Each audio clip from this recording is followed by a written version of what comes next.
सोलापूर तालुका police Thane गुन्हे प्रकटीकरण पथकाची धडाकेबाज कामगिरी। 30,25,000 रुपये किमतीचा चोरीस गेलेला जेसीबी मशीन कर्नाटक राज्यातून हस्तगत। दिनांक 17 डिसेंबर 2024 रोजी सायंकाळी 6:30 ते दिनांक 18 डिसेंबर 2024 रोजीचे सकाळी 10 वाजेच्या सुमारास फिर्यादी विश्वराज लालू राठोड राहणार तिरे तांडा तालुका उत्तर सोलापूर यांच्या मालकीचे 30,25,000 रुपये किमतीचा पिवळ्या रंगाचा 3DSX जेसीबी मशीन MH13EK 6076 हा कुणीतरी अज्ञात चोरट्याने चोरून नेला म्हणून फिर्याद दिली होती।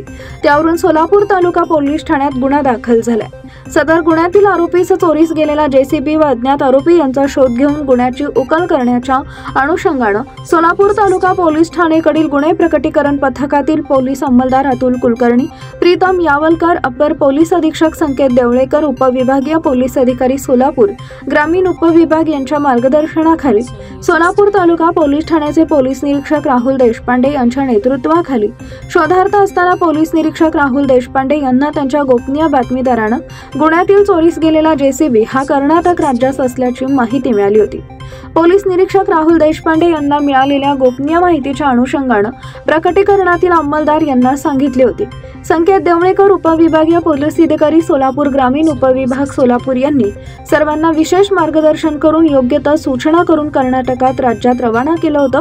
त्याप्रमाणे गुन्हे प्रकटीकरणामधील अंमलदार यांनी चोरीस गेलेल्या जेसीबीचा मिळालेल्या बातमीप्रमाणे कर्नाटक राज्यात शोध घेतला असता त्यांना बोमनहल्ली तालुका सुरपूर जिल्हा यादगीर राज्य कर्नाटक येथून चोरीस गेलेला जेसीबी आरोपीच्या शिताफीने शोध घेऊन 30,25,000 रुपये किमतीचा जेसीबी व 2 आरोपी यांना ताब्यात घेतले।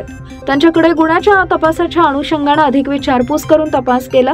सुरुवातीस त्या दोघांनी उडवाउडवीची उत्तरे दिली। त्यानंतर त्यांना अधिक विश्वासात घेऊन विचारपूस करून तपास केला असता त्या दोघांनी त्यांच्या इतर एक साथीदारासह गुन्हा केला असल्याची कबुली दिली। ताब्यात घेतलेल्या दोन्ही आरोपींपैकी त्याचा एक व साथीदार अशा तिघांना दिनांक 1 जानेवारी 2025 रोजी अटक करून दिनांक 2 जानेवारी 2025 रोजी प्रथम वर्ग न्यायदंडाधिकारी सोलापूर यांच्या न्यायालयात हजर केले असता न्यायालयाने त्या सर्वांची दिनांक 4 जानेवारी 2025 पर्यंत पोलीस कस्टडी सुनावली आहे। गुन्ह्याच्या अनुषंगाने पुढील तपास पोलीस उपनिरीक्षक सुनील बनसोडे करत आहेत।